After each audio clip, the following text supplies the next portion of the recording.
Dovolte mne, abych vás dnes večer všechny jménem zastupitelstva naší obce přivítal v krásném předvánočním čase v našem kulturním stánku u příležitosti jedinečné chvíle, a to křtu prvního vydání knihy o obci Sezemice s názvem Sezemice 1115 až 2015, neboli příběh o jizerské vesnice. Kniha je vydána při příležitosti 900. výročí první písemné zmínky o obci Sezemice, kterou si tak příštím roce 2015 budeme připomínat. Jsme obcí, která svou minulostí patří v širokém okolí k obcím nejstarším. I z toho důvodu věnovali tvůrci této publikace nesmírné své časové a psychické úsilí, aby kniha svým obsahem mapovala co nejpodrobněji jak vlastní historii obce, tak i její tradice od první písemné zmínky v roce 1115. Popisuje i historii školství, spolku, i život obyvatel Sezemic v minulosti i současnosti. Výsledek práce na knize je pozoruhodným naplněním inspirace všech lidí, kteří měli tu příležitost se na celé její realizaci podílet. Poděkování tak patří partě lidí, která se více jak 2 roky snažila prostudovat řadu materiálu a sehnat podklady pro to, aby kniha mohla být vydána. Vždyť vlastně naše obec nic takového doposud nevydala. Kdo se o shánění podkladů na knize podílel, se dozvíte, když si knihu zakoupíte. Věřím, že tato kniha není poslední publikací, ale je vyzváním k jejímu doplnění či pokračování v dalším období života obce a věřím, že svým obsahem zaujme každého obyčejného čtenáře, který se chce něco o naší obci dozvědět. Dovolte mi proto, aby zde přivítal všechny hosty, kteří se na publikaci knihy spolu podíleli, a to ať již pouze radou či korekcí textu, svými mluvenými příspěvky nebo fotodokumentací, které byly dále zpracovány na dnešní křest a na dnešní křest byli pozváni, a za to jim všem z tohoto místa jménem svým a zastupitelstva obce děkuji. Vážení spoluobčané,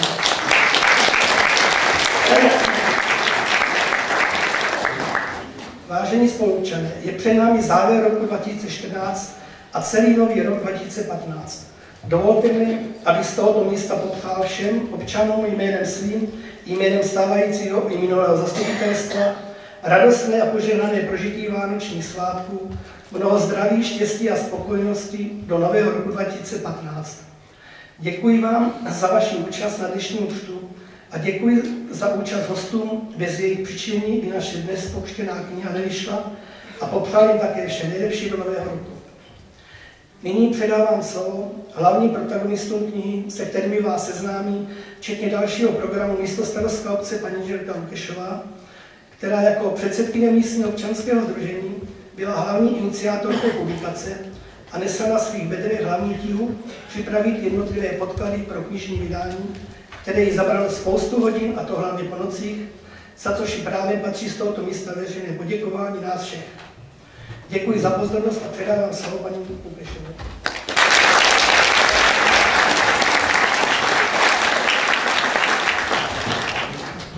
Dobrý večer. Dovolte mi, aby i já vás všechny přivítala a zároveň bych chtěla přivítat především pana Karla Horčičku, zástupce Středočeského krajského úřadu pro regionální rozvoj, což si velice vážím, neboť vím, že i v Mladé Boleslavi dneska je akce Boleslavský otík. Děkujeme.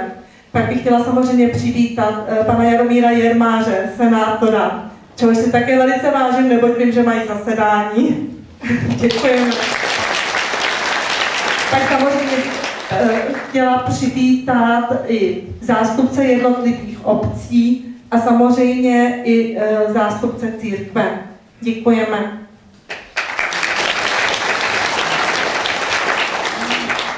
Myšlenka na nějakou knihu vznikla v roce 2013, kdy jsem poprosila instituce v oblastech, kam Sezemice historicky patřily a patří, tedy Turnovsko, Českorudsko, Mnichovohradišťsko, Mladoboleslavsko.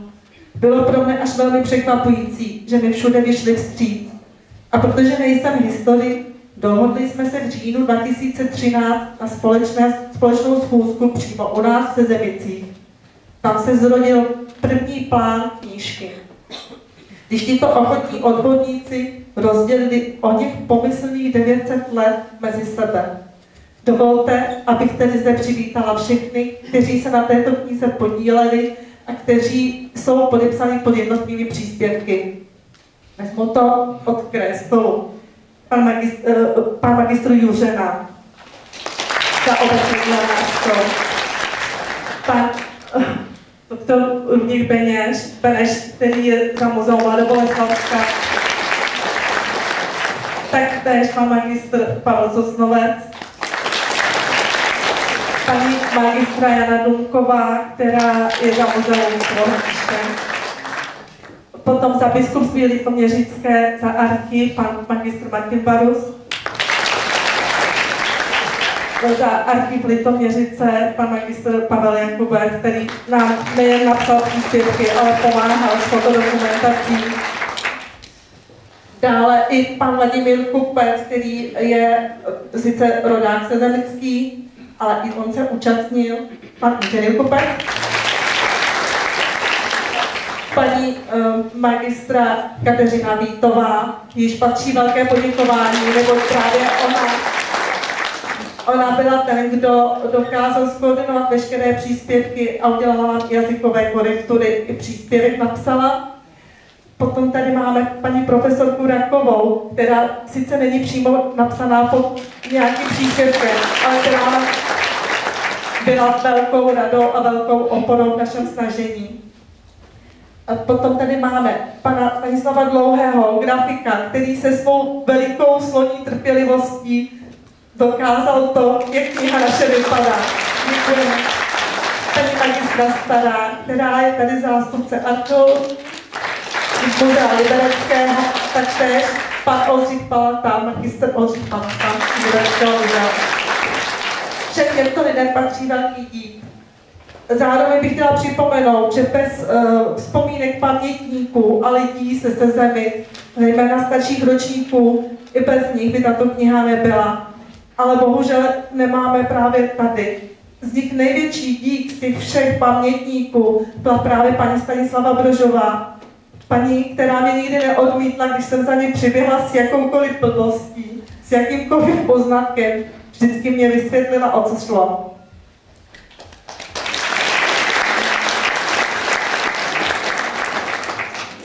Jedna stránka při tvorbě knihy je samozřejmě obsah, ale druhá, neméně důležitá a bez které bychom knihu dnes neměli, jsou finance. Dovolte mi, abych připomenula ty, kteří se velkou měrou na naší knize finančně podíleli. Nadace Bohuslava Jana Horáčka Českému ráji. Bohužel pan inženýr Šupr dojde později, takže mu nemohu poděkovat osobně. Dále potom za firmu Resim tady máme pana inženýra Václava Formánka s manželkou. Děkujeme.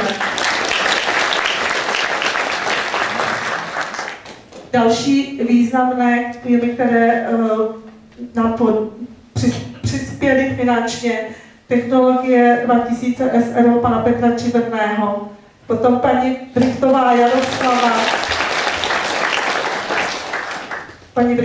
Jaroslava, nevím, jestli pan Zahradník dorazil, pokud ne, tak i tak velice děkujeme. Dále nám přispělo zemědělské družstvo Sever Loukové, firma Koutex SRO, manželé Lukešovi, Černý Pavel, manželé Slezákovi, Fridrichovi, Tomíčkovi, rodina Loudových, rodina Černých a Přerostních, paní Marie Horáková a manželé Hankovi. Děkuji. Nechci zbytečně dlouho mluvit, ale přesto bych vám ještě chtěla říct jednu věc. Chtěla bych vám zdůvodnit, proč jsme vybrali právě takový název knihy. Sezemice 1115-2015, příběh Pojizerské vesnice. Letopočet, to je samozřejmě, to všichni víme, k 900. výročí obce. Ale proč příběh Pojizerské vesnice? V Sezemice musíme v dnešní době brát i v potaz, že na vyhledávači internetovém zadáme obec Sezemice, samozřejmě se objeví v prvé řadě Sezemice u Pardubic. Není to jednoduché, když obec Sezemice se vyskytuje v republice 3krát. Proto jsme chtěli do názvu upřesnit, kde se nějak naše obec nachází. Český ráj už nejsme, ale Pojzerská vesnice jsme. Takže tolik na vysvětlenou názvu. Já už vás už nebudu unavovat. Přeju vám, aby naše kniha se vám líbila a přinesla vám nějaké poznatky. Děkuji.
Tak nevím, technika trošičku selhala, nebo spíš asi já bych to viděla.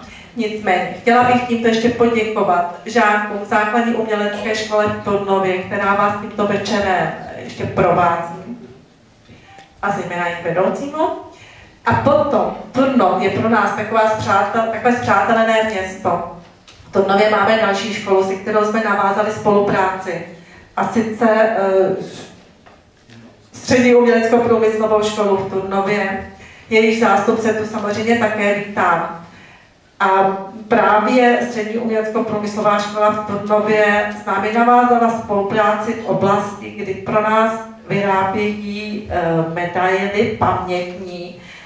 Návrhy nám dělali žáci 3. a 4. ročníku a pod vedením akademického sochaře pana Pavla Bruška, čemuž velmi děkujeme. Zatím máme provedeny návrhy, uvidíte je i v knize Sádrové odlitky. Medaile bude odlita v příštím roce, výročí, které bude slaveno 13. června, kdy bude hlavní bohoslav. A tímto předám teď dalšímu našemu účinkujícímu, který zajišťuje průběh křtu, magistr Pavel Jakubec. Dobrý večer, dámy a pánové, já se tady jen odstěhuji.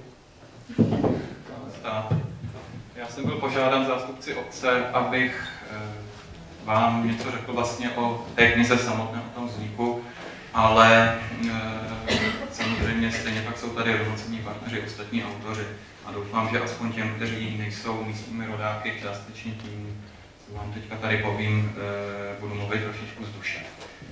Já jsem se za poslední rok stal, dá se říct, občanem Sezemic a Sezemic je mým druhým domovem, protože to je místo, kam jsem po mém rodném Turnově jezdil nejčastěji.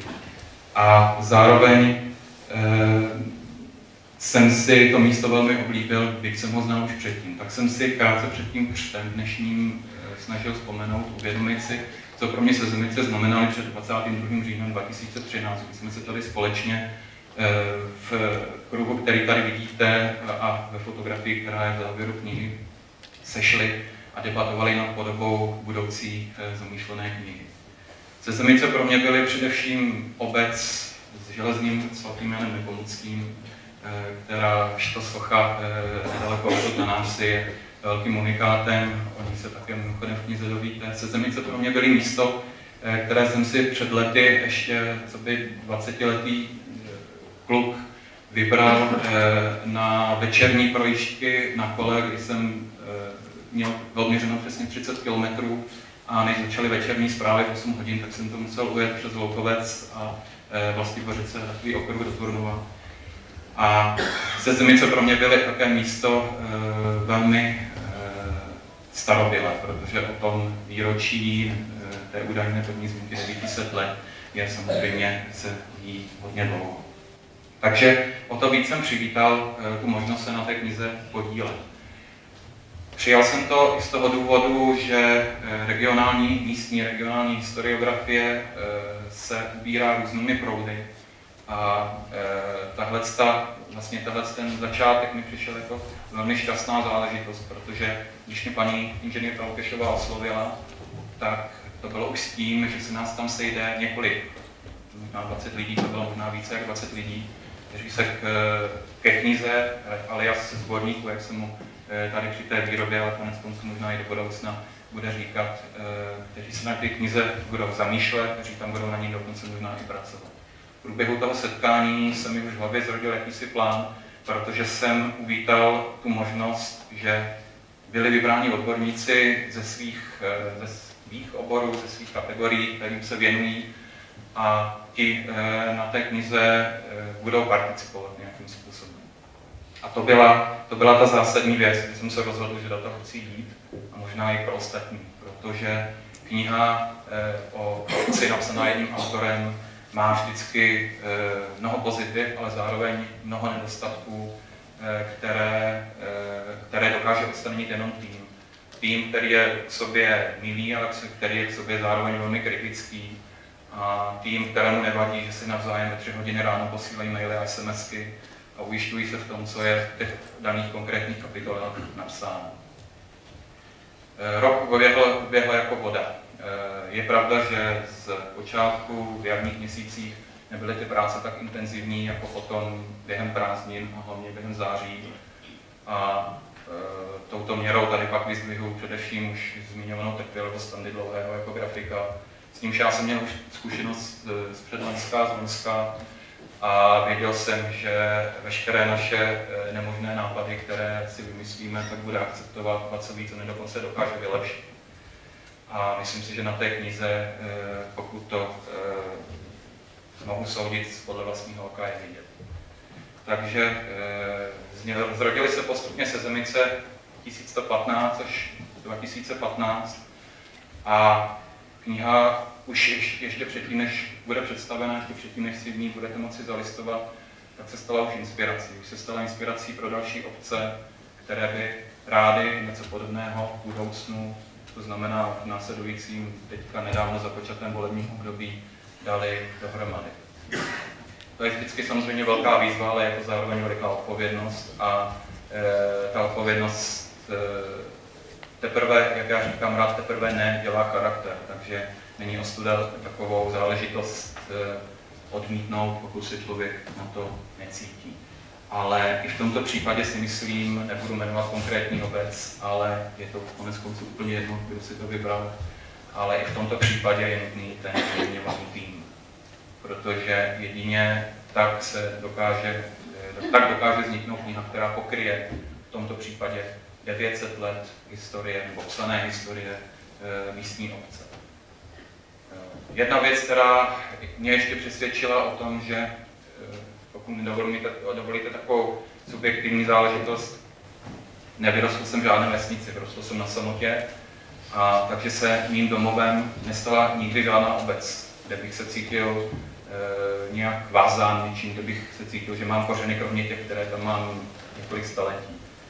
Ale mým domovem se stal celý ten region, celá ta oblast tady, nejenom Českého ráje Pojzeří. Český ráj Pojzeří jsou geologické nebo uměle vytvořené pevniny. Já to vnímám nějak, jak to vlastně ani nedokážu popsat, to místo, ale začíná to někde na svazích Kozákova a končí to někde za Českým Dubem, místo, kde já si myslím, že jsem doma.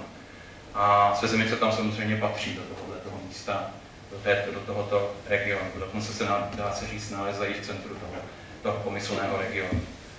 Osobně rodákem z Turnova, pracujícím v Semilech, jsem se možná obával i toho, že kolegové z Mladoboleslavska si budou říkat za práci něco ten Semilák tady chce, proč nám do toho našeho regionu chodí Fušov. Chápal bych to a chápu to, pokud to někdo takhle všichni cítí, ale zároveň já se necítím tady cize. A proto to je, myslím, to, co si každá ta kniha zaslouží, aby si každý to nevzal jenom jako úkol, že bude psát jednu kapitolu, odevzdá ji, udělá korektury nebo odsouhlasí korektury, který Katka Vítová vytvoří a přečte, ale že nad tím bude dál přemýšlet. A myslím si, že všichni z autorů, kteří jsou v té knize podepsáni a ti, kteří jim na tom pomáhali, a možná tam jejich jména nenajdete, tak to takhle cítili, protože ten výsledek opět tomuhle odpovídá. Abych zbytečně nemluvil za sebe, myslím si, že to naše neštěňátko, které tady máme na stole a které se už těší do vašich, možná pod vaše vánoční stromečky, na stolky vašich ložnic, možná i někam jinam, kde možná do zaměstnání, těžko říct, tak už bych chtělo přivítat na svět. Takže já si myslím, že bychom se toho mohli chopit. Že bychom mohli knihu uvítat mezi námi. A já té knize něco potřebuji ještě předtím, než se k tomu samotnému aktu odhodláme. Když začínáte s historickou prací, když začínáte nějakým způsobem historii působit, myslím tím z historiografii působit, tak narážíte na publikace vašich, nechci říct předchůdců, ale to by bylo příliš neskromné. Narážíte na publikace výborných historiků, výborných vlastivědných místních i českých autorů, tady v našem regionu, především profesora Šimáka. Narážíte na jeho dějiny Míchovou Hradiska, na jeho soupisy památek, dějiny Turnovska, myslím tím soupisy památek Turnovského okresu, protože dějiny vyšly pouze pro Turnov do roku 1620, ale je to něco, z čeho čerpáte dodnes. Ty knihy vycházely před 100 lety, už více jak před 100 lety, některé z nich. a dodnes jsou studnicí vědomostí o tom regionu, které, já si doufám říct, nejsou překonány. A tak já té naší knize Sezemice 1115 až 2015 přeju, aby až tady po nás někdo bude jednou dávat dohromady třeba soudobou historii nebo historii, která se teprve stane, aby v těch knihovničkách svých babiček, které možná ještě nejsou dneska ani na světě, svých dědečků, aby našli Sezemice. A byla to pro ně inspirace pro jejich další práci. Takže to si myslím, že pro tu knihu je nejdůležitější, aby ve vašich domovech, tam, kam ji dáte, prodáte, kam ji věnujete, aby ta kniha zůstala, aby si ji lidé dokázali otevřít v těch 100 letech. A my se dávno už někde jinde nemohli za tu práci stydět. Takže já myslím, že se toho můžeme chopit. Já bych se dovolil symbolicky tedy zničit jeden svazek. Ne zničit, zástupci obce, pana starostu a paní inženýrku. Takže jestli... To bude škoda. Jenom trošku, jenom trošku. Nesmíš to přehánět. Něco pro sebe. Tak.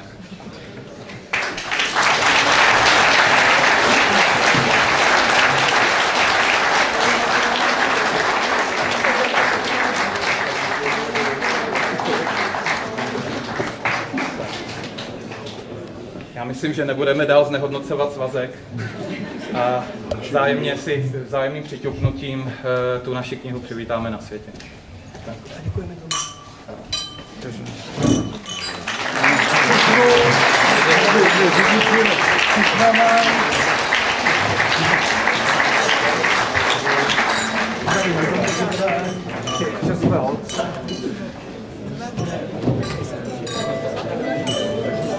Přišlo k nám do mailu. Nevím od koho.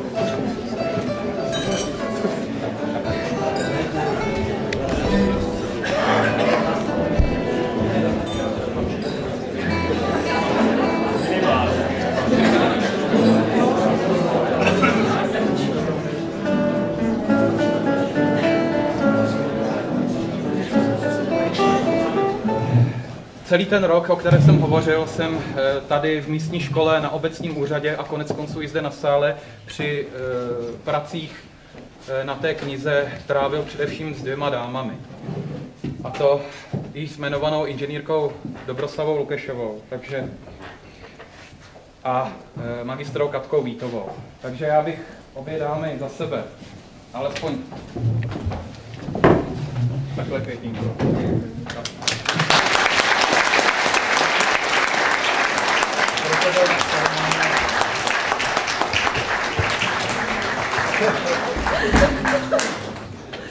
Dostala jsem dárek, kdybyste viděli, co je na druhé straně.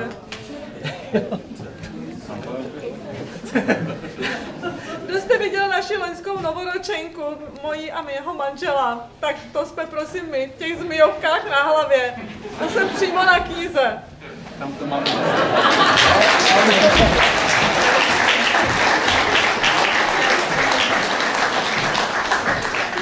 Děkuju.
vážení přítomní, vážení pánové, vážení přítomní, teď mě teda pan starosta zaskočil, protože já jsem, jednak jsem náplavka, jak asi víte, tak jsem začala jezdit do Sezemic Jirska až v roce 2008 a koukala jsem ten domeček rekonstruovaný až v roce 2011, takže jsem tady plně čerstvě. A stejně jako pan doktor Klabel Jakubec, tak jsem původem tedy po mamince, tak jsem ze Svijanského Újezda a my jsme ty Zaloklí, to je úplně jiný svět, zatímco Předroklí, tak jak to vymezili před mnoha a mnoha lety, 1145 mniši Mnichovo-Ranišského kláštera, cisterciáci, když ho zakládali, tak udělali tu Rokli jako hranici a ta Rokla už zůstala navždy. Ta byla pak akceptována, když bylo klášter rozbořeno jako panství, pak byla pak pokračovala dál, když byly politické okresy, po zrušení roboty a zrušení panství, pak pokračovala jako okres Mnichovo-Ranišský, Kurnovský a vlastně ta Rokla je tam do dneška. Jako zásadní přelom, jako jeden, který já to chápu, tak je naprostý rozdíl mezi názvem toho, co se odborně nazývá Tuřín. Zatímco Předroklí se jmenuje Mangold, tak Zaroklí je to, a teď je to vypadlo, to je Burák. takže ale přesto jsem dokázal tak jako Pavel tady tuto hranici překonat a cítí se tady velmi dobře, velmi jste mě zaskočili Kyticí, protože jsem se o ten sborník nějak zvlášť nezasloužila, znala jsem opravdu spoustu práce s rekonstrukcí toho domečku a doufám, že si teda nějak podařilo tuto krásnou polizejskou architekturu zachránit, ale jenom bych se chtěla, protože já jsem profesí historik, tak se musím přiznat k tomu, že já jsem byla na tom iniciačním sezení, o kterém mluvil Ondřej 22. října, a byla jsem naprosto skeptická k tomu, že to povede, protože jsem zažila již zrod mnoha sborníků, které se táhly 4-5 let a to dělali profesionálové, historikové na základě konferencí, takže už to předem ty lidé měli připravený jako konferenční příspěvek, to měli předělat, nešlo to korektury tohle. A tohle, co se vám podařilo, tak je to opravdu dílo a musím se jenom ještě zmínit o něčem, o čem také asi se tady kolegyně, především teda Dobra, který patří největší za to dík a všichni, ale i vám všem, kteří jste vytvořili atmosféru, že člověk má chuť v té vesnici něco dělat, něco k němu přispět. Ale tohle to je totiž knížka, kterou cení nejen lidé, kteří se o Sezemicích něco vědí, nebo s tím krajem srostlým, prostě ho mají rádi, ale tohle to cení i historická věda jako profese, protože když se potom píšou syntézy, jak to vypadalo někdy v tom, tak nemůže ten jeden historik oběct, já nevím, 30, 40, 50 obcí v Mladoboleslavském kraji, ale právě tyhle ty publikace u něj, to je základ z toho, z čeho se vychází. A toto je velmi profesionálně udělané, nejen z hlediska tedy obsahového, ale i z hlediska, což by teoreticky student měl být jedno, ale z hlediska grafiky, výběru obrázků, všeho, to je kniha, to je naprosto profesionální. Ještě jednou dík všem a já přeju ty knížce šťastnou cestu, nejen teda pod vaše vánoční stromečky, ale tak do vašich srdcí, ano správně, ale také do obchodu tam, aby se dobře prodávala tedy při vánočním čase. Děkuju.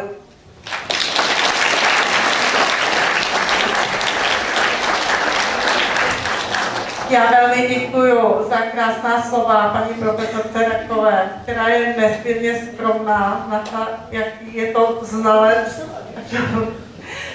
Moc krát za všechno jako velmi děkuji. Je to prostě krásný poslouchat to. Ale jinak já nevím, všichni tady pijou nějakou slávu a chválu na to, co jsme udělali. A já mám takový pocit, tak je tady stromeček, když on nám to vlastně nadělal Ježíšek. Děkujeme Ježíšku.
já ještě jednou děkuji základní umělecké škole z Turnova, protože to bylo opravdu krásné doprovázení. A jak už vidíte, už se to tady začíná trošičku tvořit fronta, tak tamhle u dveří se začíná prodávat kniha, takže kdo máte zájem, můžete si samozřejmě zakoupit. Domů nemusíte pospíchat, protože si ještě můžete vzadu nabídnout malé občerstvení. A kdokoliv chcete s kýmkoliv popovídat i tady z řad autorů, tak samozřejmě můžete. Takže ještě se... Bude skvělý, když se ještě budete chvíli bavit. Děkuji.